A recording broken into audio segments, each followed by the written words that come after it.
Hey, what's up, everybody? It's Brian Jester, co-founder here at Occupy Fantasy, and we're back with some more UFC DFS picks and lineup advice for both FanDuel and DraftKings for UFC 257. Conor McGregor, Dustin Poirier, a fantastic card, and we're here to break it down from a DFS perspective. In this video, we'll talk about that main event, McGregor versus Poirier, how much you need of it in your DFS lineups. Talk about some other top plays, how the betting markets are reacting to the money lines and totals for some of these fights, talk about some projected ownership, and then we'll discuss our favorite FanDuel MVPs. Before we get started, go ahead and click that subscribe button below. That way you get access to all of our videos as soon as they're released here on YouTube. Give us a thumbs up if you like this video. Lets us know that we should continue to create more of these types of videos. Any questions you have about this slate, a couple ways you can get in touch. One, you can just comment on this video, and we'll get back to you before the slate starts at 7 p.m. Eastern on Saturday.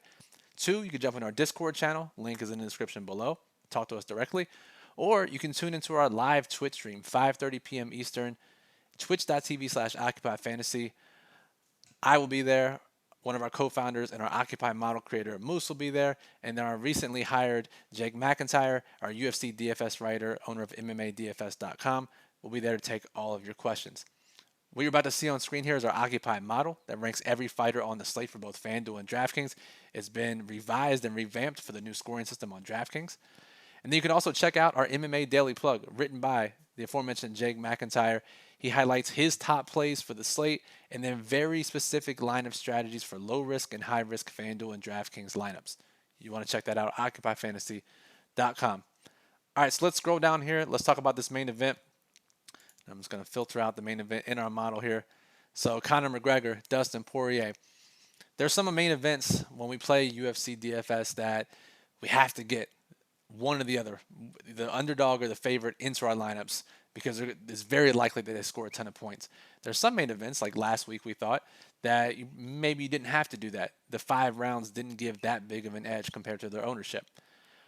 This is one of the first ones. This fight, you want near 100% exposure. If you're making just a couple of lineups, you want either McGregor or you want Poirier in your lineups. I'm not going to say guarantee, but it's very, very, very likely that whoever wins this fight scores 100 plus fantasy points. For McGregor, that's probably good enough. For Poirier, it's definitely good enough to get into the optimal lineup. So it's definitely a fight you want to target. Now, if you're building 20 plus lineups, maybe there's a chance that the fight busts or it's just a crazy high scoring slate and that these guys don't get into the optimal lineup.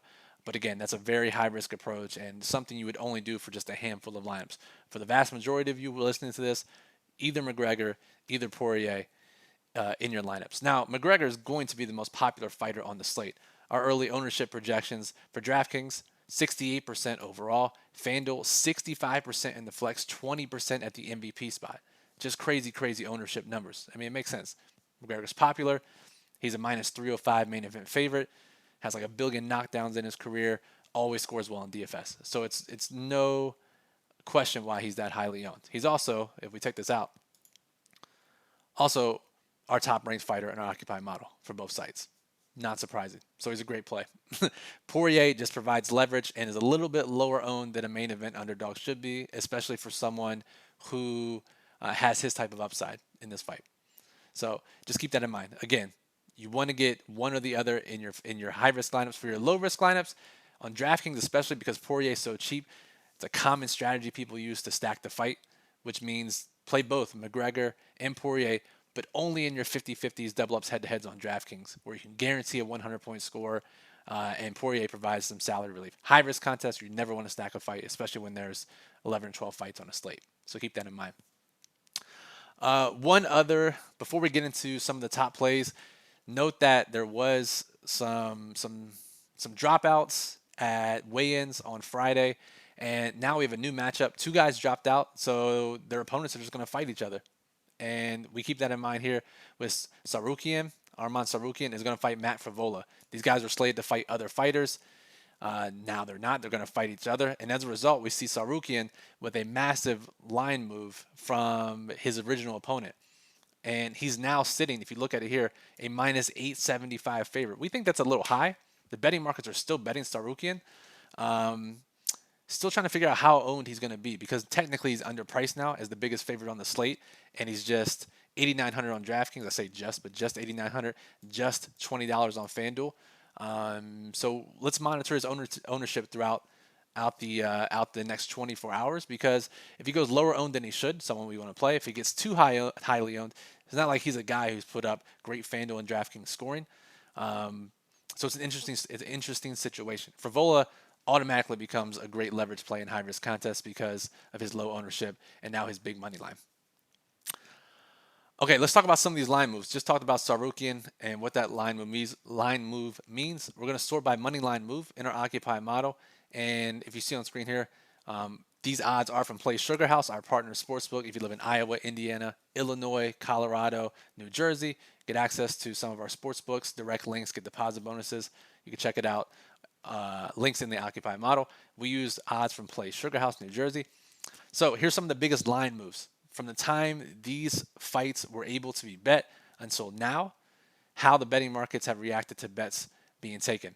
And the biggest line move out of everyone on the whole slate at Play Sugar House is Evloev, who is undefeated but hasn't put up any great scores in his DraftKings career, in his UFC career. But his money line has moved 140 cents from a minus 420 favorite to a minus 560 favorite. You see it right here. And the nice thing is we project him for just 24% projected ownership on DraftKings. A guy who's seen the line move in his favor, hasn't fully reached his potential, no finishes yet in UFC, can certainly capitalize on this ownership over some of the other higher owned fighters in high risk contests.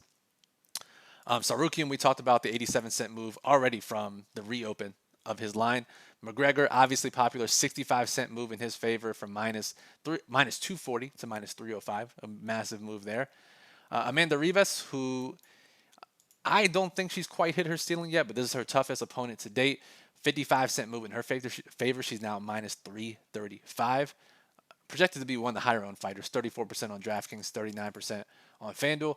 Michael Chandler, making his UFC debut, has fought a billion fights in Bellator. A popular name, was a stand-in for a main event despite never fighting in the UFC before as of last year. And he's going to be a very popular underdog. And we see that both in his projected ownership and in his money line moves. 33-cent move. It's almost a pick 'em now. He's plus 112 on the money line. Lots of moves on this slate. 25-cent move for Khalil Roundtree against Marcin Prachnio. Now, Prachnio is probably has as good of a chance of winning a UFC fight as I do. He stepped into the UFC ring, octagon 3 times, has been knocked out in the first round all 3 times. So expect Roundtree to be one of the most popular fighters, especially on FanDuel, where knockouts are worth so much more. Roundtree has a 58% knockout chance according to the betting markets. Has the money line move in his favor. I just will say, just keep this in mind. Keep this in mind. Roundtree didn't look great at weigh-ins, and he's been knocked out 4 times in his career. And before his UFC career, Prachnio had a bunch of KOs. Not saying it's going to happen. In fact, the most likely outcome is Prachnio just gets cracked in round 1.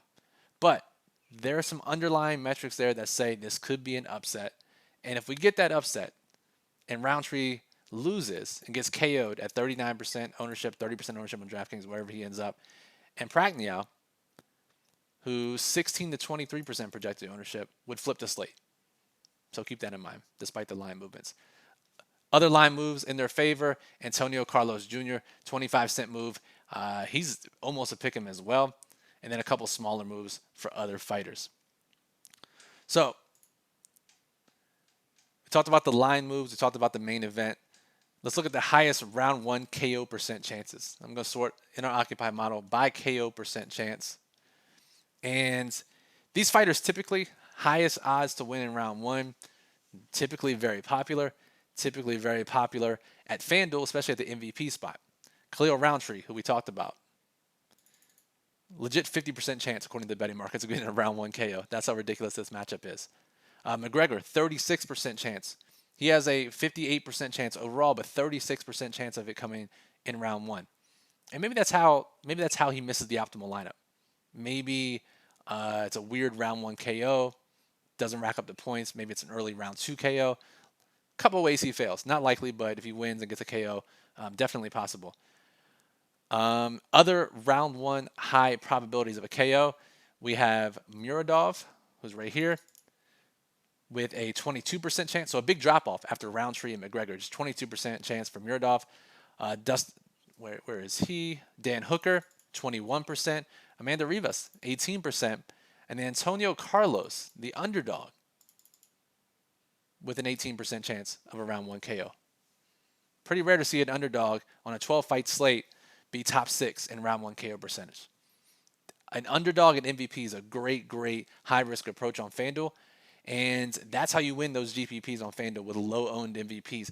Everyone's going to play McGregor, Roundtree. If we sort by FanDuel projected MVP ownership in our model, McGregor's 20%, Roundtree is 15%, and now the new minus 875 favorite Sarukian is 10% projected. If we get an underdog that wins, they're not likely to win, but if they win and they score well, no one's going to have them an MVP. And if you have them, you're going to need 6 fighters to win anyways, to win a GPP, to win a league in UFC DFS. So if you're going to play a high upside underdog, throw him in your MVP spot. If he somehow is the highest scoring player on the slate, you skyrocket past everyone else who has a higher owned MVP like McGregor or Roundtree that either busts or doesn't score as highly as your low owned MVP. Who else do we like in that same vein as Antonio Carlos? Well, here's the thing. Here's the one proof that Antonio Carlos is probably the best leverage option in MVP. If you look at FanDuel projected ownership, Antonio Carlos, 38% projected ownership on FanDuel in the flex spots. Just 2% an MVP.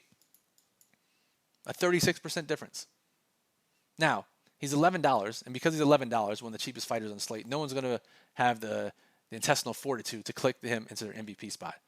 But as a high KO underdog, if he wins, it's probably from a KO.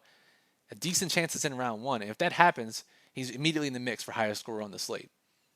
Perfect FanDuel high-risk MVP that we're talking about. Other lower-owned fighters that could sneak into that optimal with a KO, we like Dustin Poirier, obviously, who, because FanDuel, they price their main event fighters so highly, and Poirier is $18. Let's sort by FanDuel price here. Poirier is $18, in line with other big favorites, so his ownership is automatically lowered at just 7% overall, 1% MVP. If he wins, main event winners are usually optimal MVPs. He's a guy at 1%. If you think Poirier can win, stick him into your FanDuel MVP spot. Michael Chandler at just 3% projected MVP. Big chance of a KO in his UFC debut as the underdog. Let's not forget Amir Al Bazi, who's going to be extremely popular overall, especially on DraftKings. The line is moved in his favor. He's basically the favorite now as the cheaper fighter. When we see that happen, they get massive ownership. But again, not in the MVP spot. 28% overall in FanDuel, but just 2% MVP. He's going to rack up submission attempts, takedowns potentially. If he gets a round 1 sub, immediately in the mix. That's how we get big GPP wins. That's how I won 50K using the main event underdog as my MVP. That's how Jake, who writes the MMA plug, also won a big FanDuel GPP using a low-owned fighter. So another reason to tune in to Twitch tomorrow. How many times can you get two different people who have won FanDuel UFC GPPs and pick their brain about strategy? 5:30 p.m. Eastern tomorrow, twitch.tv/Occupy Fantasy. If you're watching this on Saturday, that's today, 5:30 p.m. Eastern. All right, a couple other fighters to think about. Sarah McCann, 2% projected MVP ownership. Let's get over here. Prachnio, if you are making a ton of lineups and you think he can get that round 1 KO, no one's going to have him. We literally project him for 0% MVP. But if he wins, it's probably from a round 1 KO. And then Sanchez, who, one of my favorite underdogs on the slate, Andrew Sanchez. Miradoff going to be popular. However, Miradoff coming off a year-long layoff, taking this fight on short notice. Both of those scenarios result in lower win expectations than the money line historically. So now we don't only have one, we have 2.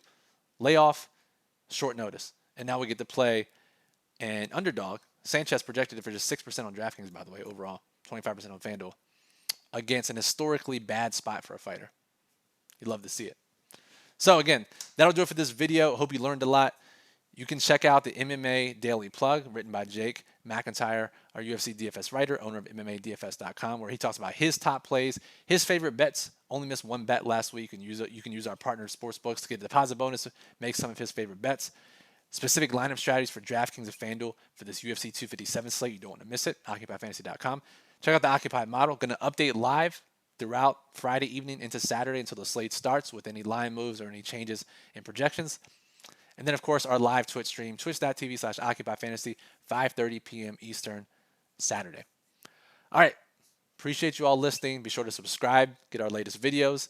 Give us that thumbs up. We appreciate that. Any questions, comment below, hop in the Discord channel, or we'll see you on Twitch on Saturday. So, Brian Jester for Occupy Fantasy. Thanks for listening. Thanks for listening. Good luck at UFC 257, and we'll talk to you soon.